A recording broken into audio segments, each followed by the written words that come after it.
Despite being India's largest retailer, Dmart has been burning since last year because its share price is down 37% from its peak in September 2024 and its revenue growth last year was the lowest since the pandemic. And while Dmart's strength has been its ability to make profits, its return on capital employed literally halved this year compared to last year, which indicates its profitability has come down significantly. That's because players like Zomato and Tata are stealing Dmart's lunch, and Dmart's ignorance of digital commerce is finally catching up with them. So in this video, we will see how quick commerce players are bleeding Dmart with 1,000 cuts, how Damani is getting unexpected competition from the house of Tatas, and why Dmart is still planning to ignore quick commerce in the future. So let's start by looking at where Dmart's revenue is coming from right now. See, Dmart's range of products can be divided into three categories. One is food products like groceries, second is FMCG products like soap and toothpaste, and third is merchandise and apparel, which includes plastic items, appliances and clothing. And as per Dmart's annual report, a majority of their revenue comes from food at 57%, while the rest is almost equally divided between the other two. Now, Dmart is the largest and most valuable retail chain in India, and its USP is its profitability. Its operations are so tight that it offers the lowest prices in India and still manages to churn the highest profits. In fact, Dmart is the most efficient grocery retailer not just in India but the entire world. Its operating profit margins are the highest among global players. And here is how it does it. Instead of renting in malls like other retailers, it buys huge spaces on the outskirts of cities. The average Dmart store is at least 3 times bigger than Reliance's retail stores. Then in these huge stores, it stocks a lot of products at extremely low prices. So the low prices and huge collections attract large crowds of people,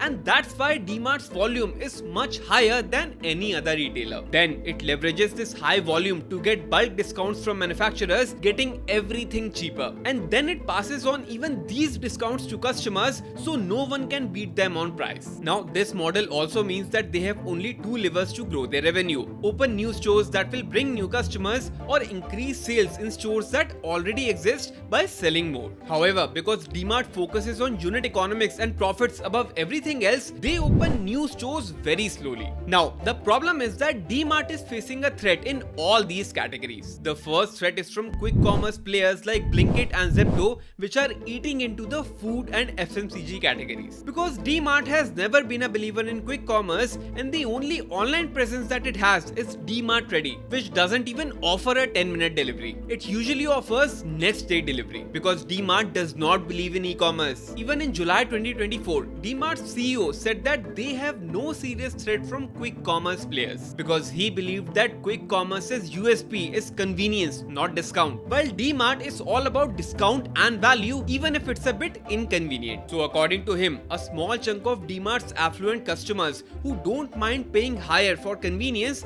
might switch to quick commerce, but the majority will stick with Dmart because they offer the lowest prices, which is the only thing Indians care about, because this ideology and business model has worked for them, generating thousands of crores in revenues and profits. So why change the model? He said this in July when Dmart and its share price was at its peak. But just 3 months later, Dmart's CEO gave another statement where he took a U-turn and acknowledged that online grocery formats were clearly making an impact on Dmart. Because until now, players like Zepto only offered convenience, but now they are matching the prices and discounts of Dmart as well, taking away the only USP that Dmart had. Zepto has launched its Super Saver option for orders above 1,000 rupees. Flipkart Minutes has also entered the space, and Amazon's Days will likely enter soon. And all these options provide home delivery at prices 2 to 3% below Dmart. Therefore, they are now more convenient and cheaper than Dmart. But how are quick commerce players suddenly able to match Dmart's prices? See, as I said earlier, the reason why no one could match Dmart's discounts was that no one could match their insanely high volume. However, the quick commerce industry has been growing very rapidly, from just $40 million in 2020 to $5.38 billion in 2025. That is a 130x growth in 5 years, and it's only going to get bigger from here. In fact, Blinkit's gross merchandise value has already hit 42% of Dmart's revenues. And at such large volumes, these quick commerce players can get discounts from suppliers similar to Dmart, and that's why they can also offer pricing similar to Dmart. On top of that, the quick commerce players earlier only offered essentials like groceries, but Now they are expanding rapidly into non-food items as well. Blinkit now offers 20,000 products as compared to just 2,000 a couple of years ago. In fact, quick commerce now brings in 35% of the FMCG company's online revenue. And as they expand into more products, they will keep hurting retail stores like Dmart. And Dmart is finding it tough to compete with them. Dmart Ready is a joke compared to the likes of Blinkit and Zepto. Blinkit's gross merchandise value is expected to reach 25,000 crores this year. That is about 10 times the turnover of Dmart Ready, which is 2,900 crores. Ready is so small that it contributes just 6% to Dmart's overall revenue. And while Dmart Ready grew by just 21% this year, Blinkit has been clocking triple-digit growth for 3 years now. And the gap between its next-day delivery and others' 10-minute delivery is way too wide. So it's been trying to compete with quick commerce players by offering even higher discounts in retail stores. Goldman Sachs reported that Dmart has increased its store discounts from 15% in July to 25% in December 2024. However, as a result of increased discounts, its profit margins have dropped, even though the sales have increased by 8% since last year. But the cause of concern is that Dmart still says it will continue to focus on offline retail only. Even Big Basket's CEO dismissed quick commerce a year ago, but now it gets a third of its orders through its 10-minute service. Now the reason why Dmart is so efficient and profitable is because of efficient management. But managing a store is not easy. You have to face challenges like managing sales transactions, inventory tracking, and customer engagement. Plus, all of it gets exponentially difficult as your store and sales grow. And the best way to manage your store is Odoo Point of Sale Shop. It is an amazing tool from Odoo which offers a wide range of options for store management. Because once it is set up, you can customize products and collect payments within a few seconds. And then you can monitor your sales in real time with central management of your inventory, even if it is spread across multiple locations or franchises. Plus, it makes it very easy to track daily sales and totals for every payment type, whether it is cash or online. But the best part is that refunds are a breeze because you can view all past orders and search them by customer, product, date, or cashier. And speaking about cashiers and employees, with POS Shop, you can easily manage multiple cashier accounts with secure badges and schedule shifts and track work hours for employees. But what if you want cashier-free self-service counters? Well, the Odoo POS Shop offers that as well, where customers can place the order and pay themselves either from the kiosk or their smartphones. So with the Odoo POS Shop, you can save your time and improve your store management. You can use your first Odoo app for free with unlimited hosting and support. So check out Odoo POS Shop by using the link in the description. Now, the second threat is actually from apparel stores like Zudio. But wait, Dmart is a departmental store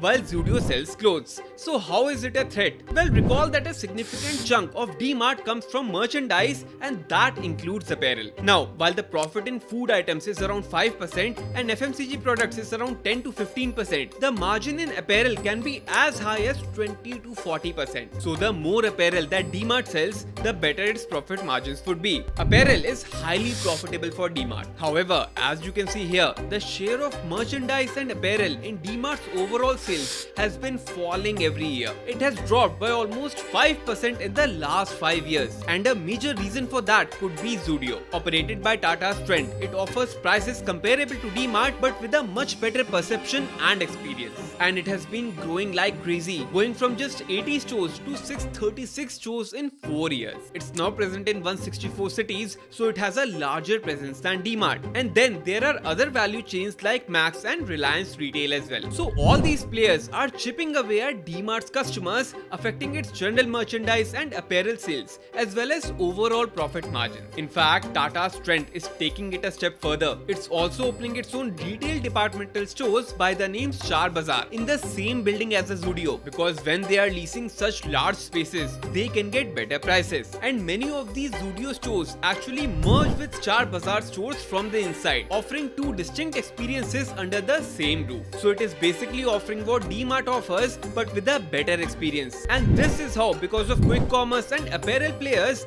Dmart has been struggling to increase its revenue and profits. It tracks a key metric called same store sales growth, which is the revenue growth in stores that are more than 2 years old. and that crashed from 24% in 2023 to just 5.5% this year. And then there are some other concerns about Dmart as well. While people often associate Dmart with Radhakishan Damani, the CEO is actually Neville Noronha, and under his tenure, Dmart expanded from just 5 stores to 380 stores over more than 20 years. However, he has decided not to continue as the CEO after January 2026. So the man who turned Dmart into what it is today is going to be replaced. And new leadership is always a black box. It could be better, worse, or the same. So does this mean that Dmart's downfall has begun? Well, it's not even close to it, and I'll explain exactly why that is. See, there is no doubt that quick commerce players are affecting Dmart's revenue. However, the quick commerce model only works in the top 10 cities of India because it operates through dark stores, which are small, hidden warehouses serving a radius of 4 km around them. Now, for each dark store to be profitable, it needs to get at least 1500 orders per day, because even though the number of orders increases,